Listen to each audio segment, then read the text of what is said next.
నమస్కారం ఘంటారావానికి స్వాగతం. ముందుగా ప్రధానాంశాలు. చేనేత వస్త్రాల విక్రయానికి ఆప్కో కోఆప్టెక్స్ మధ్య ఒప్పందం. ఏపీ తమిళనాడు మంత్రులు సవితా గాంధీ సమక్షంలో ఎంఓయు. సజ్జల కుటుంబ సభ్యుల ఎస్టేట్లో అధికారుల సర్వే. అటవీ భూముల ఆక్రమణ అభియోగాలపై కొలతల సేకరణ.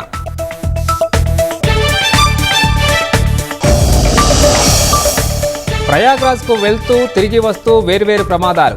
ఆగి ఉన్న లారీలను కార్లు ఢీకొట్టడంతో 16 మంది దుర్మరణం.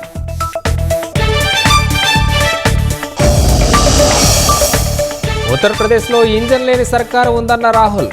ధరల పెరుగుదల, నిరుద్యోగ సమస్యల పరిష్కారంలో విఫలమైందని ధ్వజం.